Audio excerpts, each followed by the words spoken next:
Good evening. Welcome to South Asia Newsline. I am Nidhi Taneja. Here are the top stories we are tracking for you on Tuesday, the 17th of January. Pakistan must end terrorism for talks with India, says Indian Prime Minister Modi.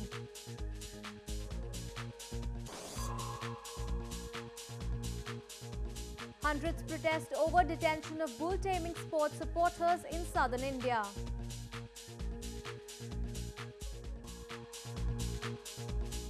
And prolonged power cuts in Pakistan-administered Kashmir upset locals.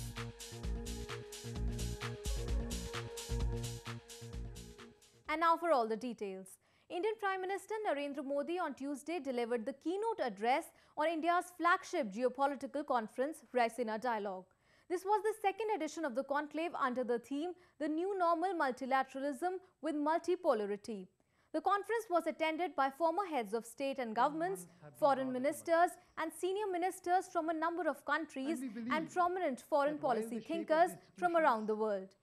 During the address, Prime Minister Modi asked Pakistan to shun terrorism, contribute on building regional peace. All over the world, ladies and gentlemen, a very warm welcome to the second Raisina Dialogue, co-hosted by the Ministry of External Affairs and the Observer Research Foundation. If you recall, the dialogue first met in March. India alone cannot walk the path of peace. It also has to be Pakistan's journey to make.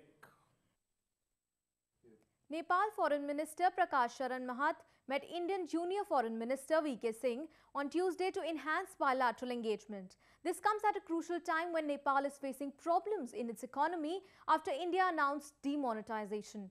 India is Nepal's biggest trade partner, donor and supplier of essential goods as well as the only source of fuel. India and Nepal have always shared a cordial relationship based on their historic close ties and long open border.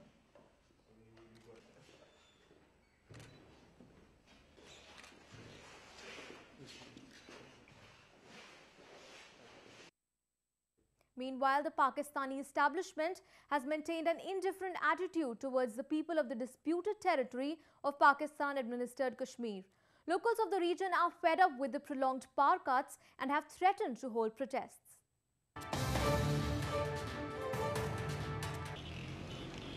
Frequent power cuts are common in Pakistan-administered Kashmir. Despite contributing to major power projects in the China-Pakistan Economic Corridor or the CPEC, there is no electricity for people in the illegally occupied region. Unscheduled and long hours of power cuts have hit the businesses and studies of children. तो पहले से ज़्यादा हो गई है load shedding का हुकूमत से अपील है कि लोड शेडिंग का खात्मा किया जाए तो लोगों को बड़ी दिक्कत होती है खासकर उस टाइम पे जाती है जब लोगों का दफ्तर का आने का टाइम होता है या जब ज़रूरत होती है उस वक्त बिजली चली जाती है जब वो दफ्तर टाइम जब ज़रूरत ख़त्म हो जाती है तो फिर बिजली आ जाती है. Locals have urged for immediate action and threatened to stage protests against the authorities if the problem is not resolved. बाकी तमाम अंधेरों के अंदर डूबा हुआ है मुजफ्फराबाद. ये फारूक हैदर साहब को चाहिए कि हमारी आवाज़ को सुना चाहिए, लेकिन इसके बाद अगर ये हुआ तो फिर इंशाअल्लाह अवाम अपना हक लेने के लिए सड़कों पर होंगे और फिर राजा फारूक हैदर साहब को समझ आ जाएगी कि अवाम के साथ झूठ बोलने का क्या मतलब है.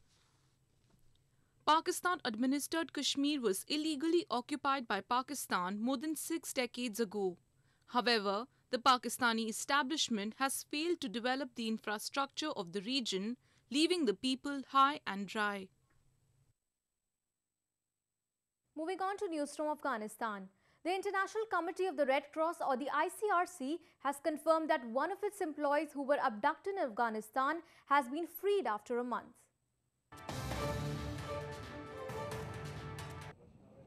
Spanish employee of the Red Cross identified as Juan Carlos has been released a month after he was kidnapped by unknown gunmen in northern Afghanistan. Carlos was traveling with 3 Afghan colleagues between Mazar-e-Sharif and Kunduz on December 19, 2016, when gunmen stopped the vehicles. While the other ICRC staffers were immediately released, Carlos was held for nearly 4 weeks. First off, we're extremely happy to confirm the release of our colleague Juan Carlos, who is now back with the ICRC team and is safe. He's been through quite a difficult ordeal during his abduction, which lasted 4 weeks. But despite all of this, he is in good health and good spirit, and we're very, very happy to have him back among us. Members of international aid organizations in the war-torn country have been facing increasing risk of abduction. Last year, several foreigners were picked up from downtown Kabul. People in India's southern Tamil Nadu province celebrated the 100th birth anniversary of their former Chief Minister M.G. Ramachandran. Ramachandran was also the founder of the AIDMK party in the province.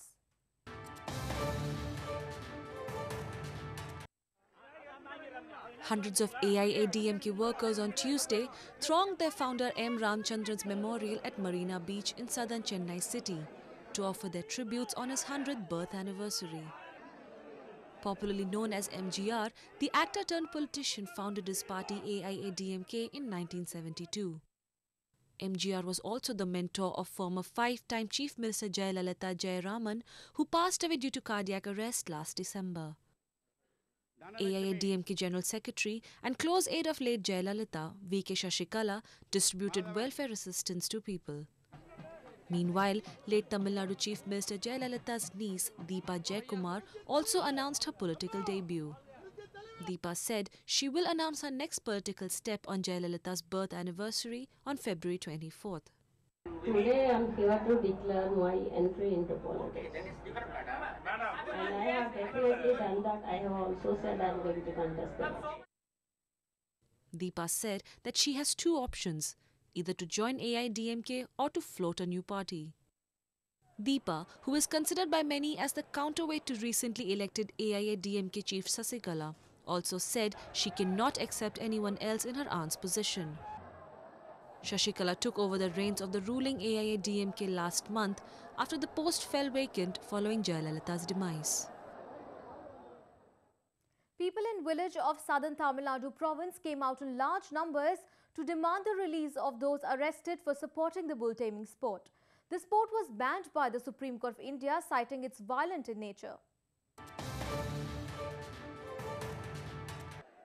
Hundreds converged in a village of India's southern Tamil Nadu province on Tuesday, demanding the release of youths detained during a protest against the ban on Jallikattu. Protesters blocked traffic, raised slogans and demanded that the youth arrested during the protest on Monday be released immediately along with their bulls. The protesters were joined by Tamil Nadu's opposition DMK party. தமிழர்களுடைய உணர்வுக்காக 3 நாள் நடந்த ஜல்லிக்கட்டிலே கைது செய்யப்பட்டிருக்கக்கூடிய வீரர்களையும் மாடுகளையும் மாணவர்களையும் உடனடியாக தமிழகம் முழுவதும் விடுதலை செய்ய வேண்டும் என்று இன்றைக்கு அலங்காநல்லூர் கிராமத்தின் சார்பிலும் அனைத்து பொதுமக்கள் சார்பிலும் இன்றைக்கு கட்சியின் சார்பிலே போராட்டம் நடத்தி கொண்டிருக்கிறது. இந்த போராட்டம் Despite police blocking roads, protesters managed to reach the village through fields on foot and through a number of interior roads. Following the apex court turning down a plea seeking its intervention to pass a judgment on the controversial sport on January 12th, the village has emerged as the epicenter of protest against the Jallikattu ban. A fresh round of heavy snowfall in parts of India's northern Jammu and Kashmir intensified the cold conditions. However, thrilled about the snowfall, the region is witnessing a surge in tourist footfalls.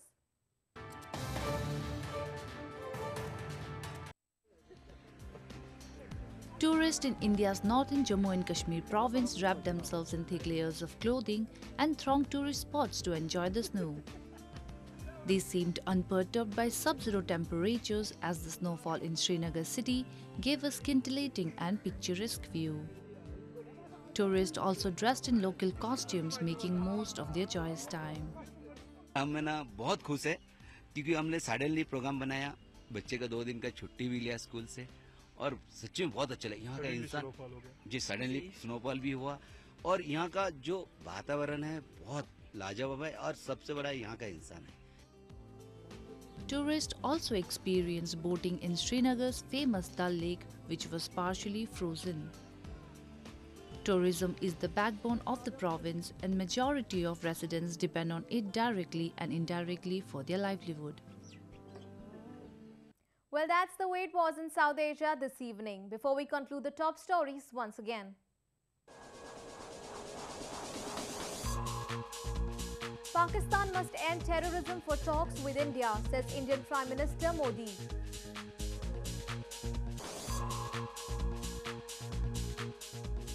Hundreds protest over detention of bull-taming sport supporters in southern India.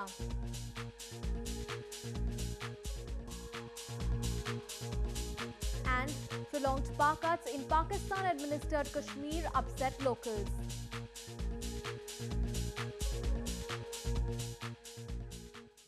Now our viewers can watch the show on SouthAsiaNewsline.com.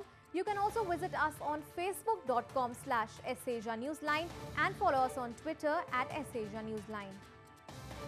That's all in tonight's edition. We'll see you same time tomorrow. Good night.